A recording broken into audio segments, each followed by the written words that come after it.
Yakwe, ladies and gentlemen, and welcome to the restoration of the Student Government Association podcast, Kabagagi.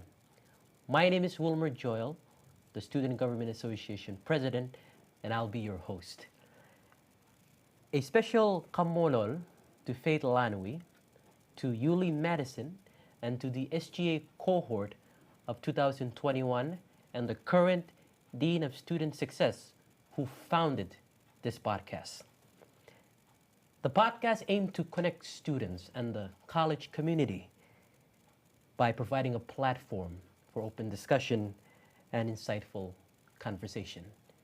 In today's episode, we're interviewing an educator who was an interim dean at the Cerritos College, as well as he supervised 6 departments and over 180 faculty. He was an independent educational consultant and on academic and administrative college personnel and board development. He was also a music instructor and administrator at Folsom Lake College and American River College. He received his doctorate or PhD in music from Florida State University. Ladies and gentlemen, our new president for the College of the Marshall Islands, Dr. David Noonan. Thank you. President Noonan, welcome to the interview. Thank you, Wilmer. Thank you so much. My pleasure to be here. Yes, we appreciate your making the time to be here. And to kick up the interview, I would like to start with this question. Okay. And the question is, what was your reaction when you learned that you'd be the college new president? Wow, that's a very good. I must say the first thing I thought about was my interview. Coming here to the island, meeting the constituent groups was extremely enjoyable. I have to say my most memorable of that was meeting the student government and the questions they asked me, especially when we cleared the area and said, now ask me the questions you really want to ask me. That was very telling and very informative, and I really enjoyed that part of the interview. So it's great to be here and have the opportunity now to respond to students, especially those who were in my interview. Well, first of all, I was extremely excited. And I was excited because this opens a new opportunity in my career to serve and to continue serving. The last couple of years, I had the opportunity to work both here at the College of Micronesia, FSM, and my island experience was, the first time I came, it was a bit overwhelming because it was a completely new culture for me. And I've always lived my life by trying to find events or activities or employment that fulfills my curiosity about life, meeting other people, about exposing myself to new cultures and experiences. And so I wasn't quite ready to sit in my chair at home 24/7, and I was ready for another adventure. And so when the opportunity came and I got the call from the board chair, I was excited because this would be a new adventure. Thank you, President Noonan. And I know that you've been here to the Marshall Islands before, but what is it like coming back again, but this time in the position that you're in? Well, what was really exciting is it's been 5 years since I first arrived. And then we had the COVID period, so there was no travel. And I did everything by Zoom with the board. So when I came back on island, what was really exciting is the positive changes that had taken place. The campus, its its infrastructure and its just the new buildings or the new like the new gate out front. Those little details make the campus look so wonderful.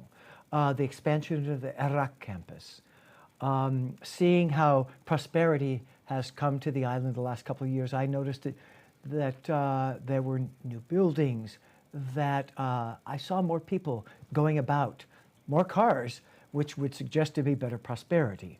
So it was the excitement of being on the island again and seeing that people are moving about, they look like they're contributing, and all of that taking place, of course, in the middle of the Pacific is a great opportunity for everyone. And I looked forward to the opportunity to do whatever I could as a servant leader to come and help the college and the nation. You've been given the role of being college president. What does the word president mean to you? Servant. The word president to me means servant. And that's basically my philosophy. I'm a servant leader.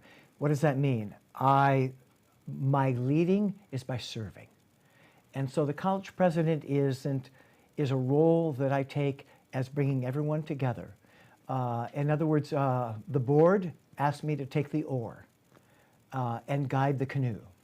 And my job will then be to take that oar, to help guide this ship, this canoe, CMI, towards our mission statement, to encourage people to row in the same direction with purpose.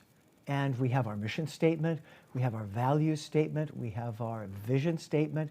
That helps me in terms of guidance. And because we actively participate in participatory governance, that means all the constituent groups get to voice their opinions. And those opinions flow up to the president so that I can make an informed decision based on what the constituent group's input is, and then I report directly to the board. And so this is a great opportunity to not only be a servant leader, but be a conduit of communication between the operating part of the college and the board of trustees. Thank you. Another question would be, as president, what are some of your visions and goals for this college? And that's a really good question. Thank you for asking that. First of all, the president's, I think, responsibility is to help craft a shared vision. So as president coming from the outside, I look at all the documentation I can. I looked at the mission statement. That mission statement aligns with my values. I looked at the vision statement. I looked at the value statement. And when I look at that, respect, mutual trust, hard work, when I look at those statements, that I can relate to. And so my job as president is to remind everyone, here are the values we all share. And every couple of years, we have to look at our values statement and our mission statement, and we get a chance to change it, to align it more directly with what the college is. And we should review that.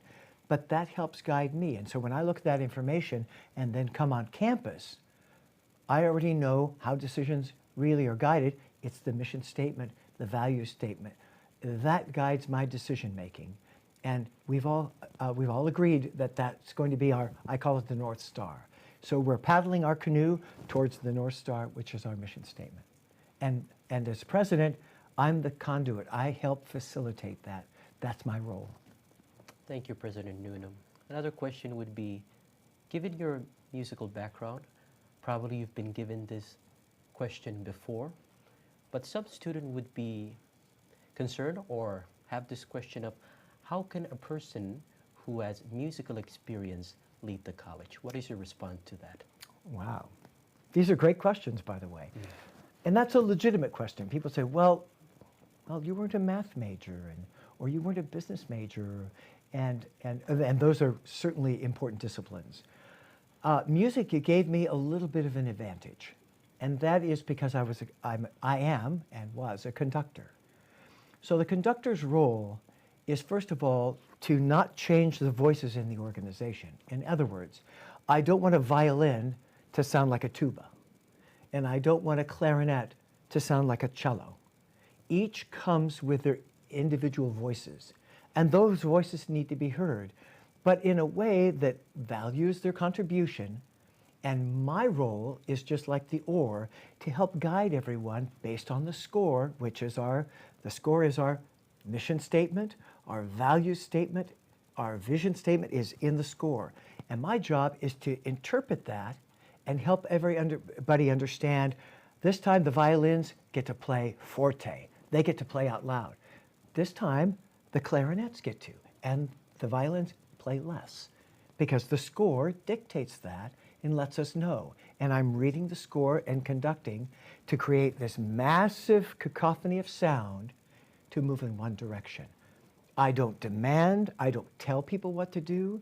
I want to extrapolate their creativity, their musicality, because each one comes with their specific skills. I don't play the violin, I don't play the clarinet, but my job as a conductor is to let those voices sing at the appropriate time so we create one sound. A president does the same thing, using the values of the institution, looking at the diversity of our staff and our faculty and administrators. My job is to be as a conductor to get everyone to work together to make one sound so that our students will be successful. Thank you. As an educator, particularly now as a president, what has been your compass, your philosophy? My basic philosophy is education for all. That has been my philosophy. Everyone should have the opportunity to be educated. Whatever their position, whatever their economic situation, whatever their cultural background, everybody should have the opportunity to be educated. It allows us to provide our students with tools for making their own decisions in life based on experiences and opening eyes, looking through different lenses, so they can make informed decisions for themselves, for their community, for their family, and for their nation. Because our students are going to go out and see and experience different ideas. And we want to give them the tools to understand what those ideas are so that they can form their own opinions. And this old saying, knowledge is power. And we need to empower our students with that knowledge. And certainly that's the goal, and my goal as president, to provide or to remove barriers for student success. So I encourage everyone, from classified staff to administrators to faculty, let's work together to remove the barriers so that students can be successful. Thank you. I would like to move on to this next questions, and this is regarding with student issues. So, okay. Students at the college have a lot of issues, which some of them we will get into, and they wonder if this new administration will be able to get the job done. So, what is your message to them? Let's get to work. Let's dig in. Let's begin. We have a great team. This is a great college. And I know we're going to go through periods where we're challenged and we're tested in terms of our durability. We have to look at ourselves and say, what is our past? I mean, look at this institution, how far it's come in the 5 years that I've been coming. And we look to our ancestors. These buildings would not be here. You wouldn't be here and I wouldn't be here if somebody didn't precede us with an idea and a vision about the importance of having a college here in the Marshall Islands. When we separated from Micronesia to become our own college, there were reasons why we did that. And they were to serve the nation and the community here instead of being an extension from another area. And so it's time to work together collaboratively. I pledge, because that's my past practice, to always work with the constituent groups, to hear the voices. Again, as the conductor, bringing everybody together to move the college forward in the right direction, and everybody's going to have a voice. But again, that information flows up and it needs to flow back. So that requires everyone, including students, faculty, staff, to collectively work together to make sure your voices are heard at the table. You take that information, you go back to your constituencies and have a conversation to go back to the table. So in participatory governance, information flows out, information flows in, and then up so that I can make informed decisions for the college, because that's the charge from the board. Thank you, President Noonan. And before I get down to the list of questions from the students concerning issues, you mentioned in your statement when you first gave your speech to the students and the college community, and one of those remarks you made is students first. From your perspective, what does it mean to put students first? Okay. It's easy to say the words, students first, students first. When I say that word, and I encourage everyone to use that term, students first, it really sets the priority of why we're here. In my mind, when I'm having a challenging day, when I've sat behind that computer way too much, I get up and I walk around and I see students and faculty, I see our classified staff, I see our administrators all being busy. Why are they there? Because if it wasn't for our students, I'd be unemployed. We wouldn't be here. So if I keep in my mind students are first, especially when we're faced with challenges, it helps us guide us in terms of why we're even here. Because as I said before, when I look at students, if they weren't part of us, if they weren't here, I wouldn't have a job. You wouldn't be here, the college wouldn't be here. So I use that kind of moniker quickly to remind me without saying, I'm here because with a long list of hearing, I say students first. Then that immediately pops into people's mind, got it, students first. Thank you. Let's go first down to a question a student posed. Okay. And the first question is, students feel like there are not enough teachers for the various departments or major. How do you plan to address this? Well, first of all, I'd say I agree. With the information I have at this point, I agree. And we're going to have to look at the need and determine the need. How do we determine that? We use our constituent groups. The Faculty Senate is going to voice there because they're the experts. They're the experts in curriculum. Do we need, how many English teachers do we need? How many liberal arts teachers do we need? That's going to have to come from the faculty voice so that we can make informed decisions. The other piece of this, which is different in my career, is the resources of new faculty are limited. Look at our location. So we're going to have to use our collective minds and come up with solutions. How do we draw faculty here that are informed, that want to participate in an island nation decision-making situation? It's a very small area, but we have great faculty, and how do we then draw faculty and make it attractive for them to come to the island, to participate? And so these are conversations we're going to have, knowing that our faculty resource pool is limited. We're going to be working on that. All right. Because without faculty, we won't have any way to teach our students. Yes. Thank you so much. Another student is asking, as president, how would you increase the number of students at the college to enter and contribute to the global as well as the local workforce? Well, first of all, I think we need to go out. Let me back up. Because I'm in the discipline of music, and that's my discipline, because we're not part of that core curriculum in many colleges, which would be the core of English and math, etc., and those are certainly part of the core. In my career, we've always had to go out and hang a banner and turn on a marquee with neon and flashing, come, this is the show, here's an opportunity to participate, because we weren't part of what we consider the core. And so my suggestion is we need to go out in the community, let the community know, here is a wonderful opportunity for you, your family, basic education, remedial education, to bring island people to the college to learn about the global world, to prepare our students to be able to go off island and prosper and hopefully come back on island, bring their experiences back on campus to prosper the nation and their communities. And I'm seeing that a lot of times. When I have conversations, people come here, then they go transfer, and they work a few years, and then they come back island. I think that's the perfect situation. So if we don't teach our students about the global world, it'll be challenging for them when they go off island. They won't have the skills or tools to be able to move forward and be in a progressive way. And so let's teach students here about the global world.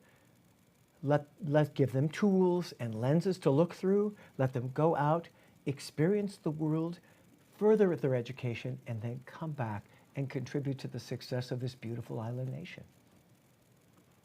Thank you. Moving on to the next question is one of the pressing issues that students are facing is muri or debt, like Debt? students ending up in debt. Oh, debt. Yeah, Okay, thank you. And they say part of this is because they weren't given proper guidance Mhm. or explanation on how to utilize their money or Pell. Others say that they didn't know about the changes or increases in the fees that contributed to their muri or debt. Okay. So, what is your reaction to this, and what do you think must be done? Well, first of all, this is not just an island nation situation. We tackle this in the mainland quite a bit. Tuition has raised, well, tuition has raised the last couple of years in the nation, the U.S., beating inflation, outpacing inflation. And it's been very tough. So what do students do? They get student loans. And they get through a degree, and they're straddled with student loans and this great amount of student debt. A couple of things, or they get their first credit card when they get, because colleges do allow, colleges in the States allow a mechanism to get their first credit card. And what do you want to do? Charge it. I think we're setting up failure for our students. So I think through our class, is that CMI 101? The course that incoming freshmen take to teach them about, is that 101? Yes. I think, yeah. We should be teaching fiscal responsibility. Again, transparency and communication. Many of our students will be coming from off-island to the big city of Majuro. Some will come from other communities. And so I think it's important to teach them about debt responsibility. And here's the upfront costs. We should always be very clear to our students and family. Here's all the costs. Here's the cost of the dorms. Here's the cost of food. Here's the cost of books.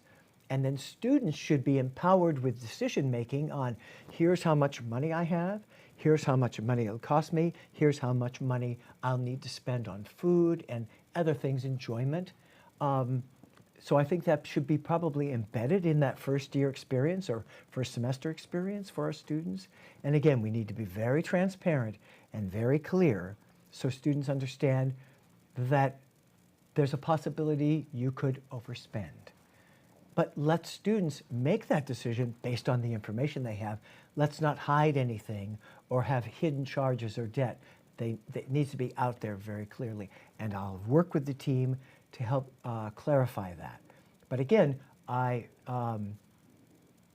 rely on our meetings with the president to president, meeting with the student government to hear those concerns so I can go back to the team and voice to them what the concerns are of the students.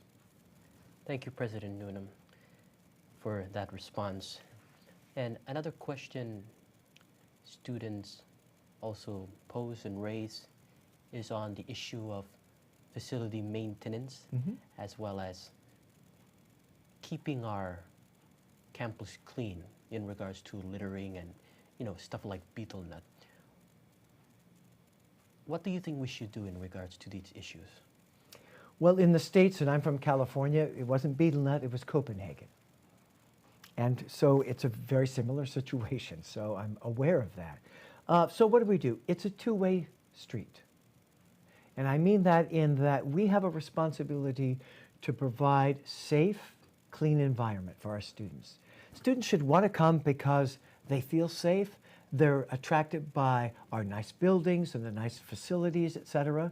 And the other part, the other way of the street is the students' contribution by let's not drop garbage all over the place. I always made it a point, and in my jobs in the States, I always wore a suit. And so I'd walk across campus, and students would see me picking up garbage. And a student asked me one day, why are you picking up garbage? And I said, because I'm keeping our campus clean. Notice I said our campus, not my campus or your campus. So I would encourage our students to take pride in the situation, take pride in the dorms, take pride in our area. And when you see something that needs to be addressed, picking up something, helping clean up a little bit, that helps us in terms so we can, instead of picking up all the time, we can concentrate on painting or replacing. So it's really taking one task and transferring it to another. So let's all work together to pick up garbage to make our campus look beautiful, because it is a beautiful campus. And I recognize that it is beautiful. And so I encourage students, faculty, and staff, when you see something, take a moment and pick it up and throw it away. Don't take litter and throw it down. I wouldn't do it, and I wouldn't expect anybody on the maintenance side to do that. Likewise, I wouldn't expect students to do that, because again, it's our campus. It's not my campus, it's our campus. And we're in public spaces, and we should respect them, because that aligns back with our values. If you look at our values, respect, decency, civility are part of our values. So let's all work together. And then when we have an issue, when I work through the system to report it and work through the team to report maintenance issues, and maintenance is very important. And I only say that because, to me, I was raised in a family of janitors. My father had a janitorial business. So I was cleaning floors at 5 years of age and emptying garbage. And so I know it's possible. Take the second to just pick up the garbage, or take the second to just drop it in a container, and it saves time, and the campus looks beautiful. Thank you, President Noonan, for that response. Another question would be, this is in regards to this proverb or this saying, it takes a community to raise a child. What is your advice or suggestion to members of community in helping student success or towards student success? We've been talking about students, but what do you think community members, all relevant members, should do in order to contribute to student success? It does take a community, Wilbur, in any situation. And if you don't want to participate, well, you could take a raft and row to the middle of the Pacific Ocean. You'd have complete solitude there. But most of us belong to a community. We were raised by our families. The families belong to a community. The community belongs to the nation. So we're all interconnected somehow. I would hope that community members would look at a place of opportunity here at the campus. We have basic skills and basic classes to teach to finish your high school diploma. And I want to make sure that we're sending the message out to our community. Here's an opportunity, if you haven't had an opportunity, to continue with your education or finish your education, to empower yourself with knowledge. And we have pathways. We have the TRIO program. So we have Upward Bound. These are programs that can help our community members finish their education or even start their education. And also the opportunity to come from the community and participate in a lecture or a presentation. We should bring, the campus should host events so that people can come from the community and participate. It's not just if we didn't want people to come, we'd have a wall all the way around. We don't. We have a nice gate that looks beautiful, but it's an open campus. Come and participate and let your voice be heard. We have open forums. Let your voice be heard. It is called a community college. That word is very important, community. And as we say in the South, y'all come. And so that really is how we get the community involved at the educational level, at the participation level, at the experiential level. Come and experience the college. Come to events. Come to lectures. Join a class. Come and join us in the TRIO program or Upward Bound so that we can educate and help you follow your pathways or your vision or your dreams. But dreams are more realized, I think, with education and knowledge because it empowers you, gives you more tools for success. Thank you, President Noonan, for that. And I'll be going down to the last few questions before we wrap up our interview. And the question is in regards to some of the problems that probably arises. So how would you handle in the case of issues probably with students or staff or faculty, or this is in regards to disciplinary? Like, what is your strategy on that?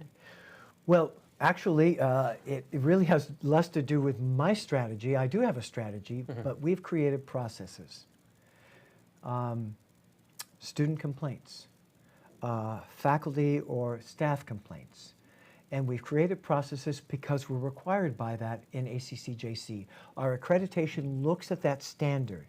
Have we met the standard to listen to the voices? And do we allow a process to register a complaint or something that's bothering somebody, or if there's some kind of situation on campus? We have voices available to listen to those complaints, and we have a process to follow through that complaint. I encourage everyone, if they have that situation, to follow the processes. Talk to your faculty, talk to an advisor, go see the school nurse. There are processes in place to help address that. Students should feel safe all the time. And if we don't feel safe, then we need to work through our constituent groups to find ways to make sure our students are safe on campus and as they come and go. But there are processes to process complaints. Likewise, I encourage our committees, our voices that hear those complaints and process them, to then review annually those processes to see if they're valid, to assess them. Are they valid? Do we need to change and tweak the process? Processes and plans are only good if they're living. But dead documents and dead processes sit on a shelf. They don't contribute to student success. They don't contribute to the success of the institution. That's why it's important that student government represent an active and informed participation in our governance groups, because students should be able to come and say, well, here's some students' concerns. How can we take that process or that plan and then modify it so it meets the needs of our students and others? That's why we come to the table, and that's why I highly encourage participatory governance. But students should feel safe all the time. Thank you, President Noonan. And other than the issues, I would like now to come to the closing two questions. And the second to the last question would be, can you give us like a daily routine for you, like as a president? Like, what are some of the things you as a president do at the college? I know it has been like 2 weeks or more than Three that. tomorrow. 3 tomorrow. Yeah, so what is it like being college president? Like, what are some of your daily responsibilities? Well, first of all, it's the best job in the world. It really is. I really enjoy being an administrator, and I have for most of my career. And I started with faculty. Well, first of all, let me back up. I started as a student at Sierra College, and I was there for 2 years, and I got my AA degree. So I know what it's like to be a community college student. And so my routine, first of all, I'm glad to be here.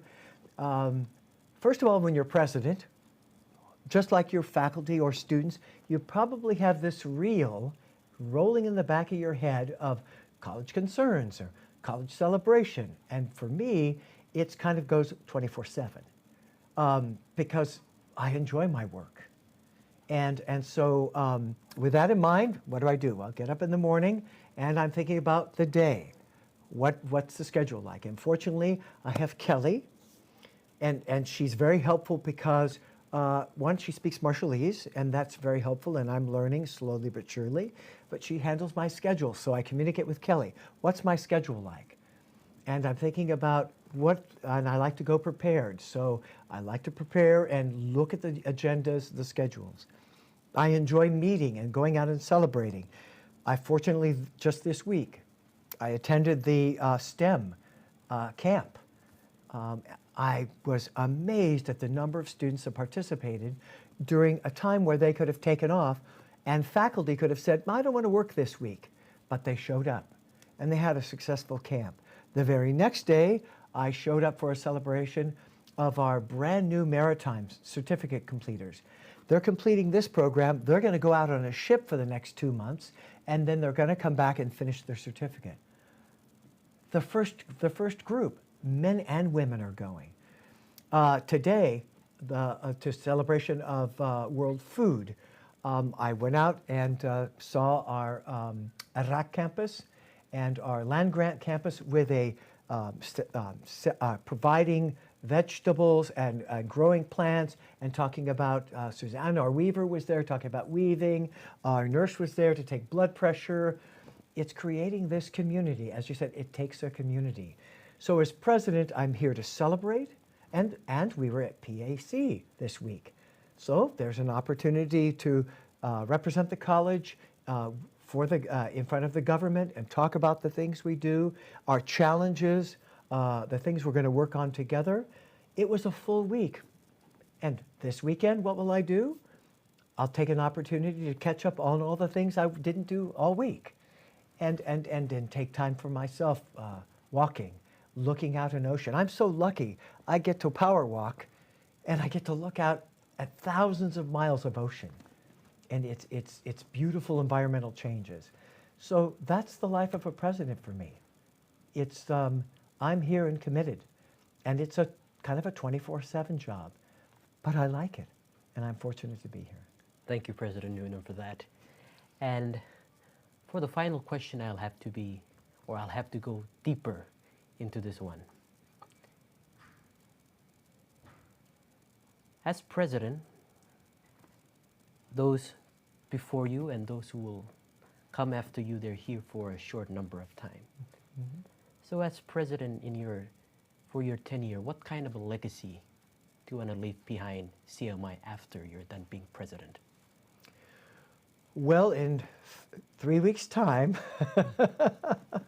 I don't really think I thought about a legacy yet. I guess, Wilmer, we'd like to be remembered. One of the things I've asked us to create is in the admin building, especially the second floor, as you come to the second floor, is first of all, who preceded us? I think we should have pictures of all the presidents who preceded me. Because if it wasn't further legacy, short or long, they made a change in the institution. And some of the changes may not even be around today, but all those changes, good or bad, moved this institution in a direction, and I think a good direction. Because we're not perfect. We're not going to say the right things all the time. We're not going to do the right things all the time. But let us have an opportunity to say, oops, didn't mean to say that, or I'm sorry. But we remember those that preceded us, because if they weren't there, we wouldn't be here. And so my legacy will be my legacy, but I don't think about it. I guess if you would say, I want to do my best work, I want to work cooperatively with all the voices, as a conductor would work. As a conductor, I've conducted concerts. They had some oopses along the way. There are no perfect notes and no perfect concert. But what do? You don't sit there and go, oh, you stop the music and go, I played the wrong note, oh. No, you go on and play the notes that are still right. And so we go back and say, next time I'm not going to miss that C sharp. The winds are going to remember to come in. That's where we create a legacy, by working together cooperatively and celebrating. This institution needs to celebrate a lot more. Why? Because we're doing good things. Again, we're going to make mistakes. Let's concentrate on celebrating what we are and who we are first, and then taking time to assess and evaluate what we've done not so well and fix it, so we can have more time to celebrate. So whatever my legacy is will be my legacy. But going into that, I like to always think about my core values, which aligns with our core values. And that is honesty, hard work, a sense of civility. How do we communicate with each other in a positive way? And when I look at those values, that's what I'm hoping in a legacy, is that we continue to support those values. That creates a legacy, and hard work, and dedication, and just being honest with each other. Thank you, President Noonan. That was delightful. Do you have any final comments or word that you would like to say to our viewers? Sure. Students, thank you. Thank you, President Wilmer, for hosting me and the podcast. This is a great way, and the modern way, to communicate with you. I try to get out on campus and walk around, and I see faces. You'll find me to be approachable. Please don't hesitate to approach, to ask questions. My goal, and I'll work with President Wilmer on this, is to have a forum occasionally where we can actually all sit down together, a brown bag lunch, an opportunity for students to ask questions, to ask about my daily routine or questions that students might have. We'll make time for that and we'll create those opportunities. But this has been a great way for me to communicate directly with you through a media that you enjoy. And we're going to look at more opportunities. I'll be working with our PIO. I understand we don't have a TikTok page. If that's how students communicate and we can send a message about the opportunities here, then we'll look at exploring TikTok. But thank you for your time. I appreciate our students. I value our students as the faculty, the staff, and administration. We think about our students all the time. And again, students first. President Yunun, thank you for your time. Thank you, President Wilmer. Okay. And ladies and gentlemen, that's it. Thank you for joining us for the SGA podcast, Kabagayagi. Thank you for joining us. Kumultata. And till we meet again, Charaman, Anich Peruich, you, goodbye.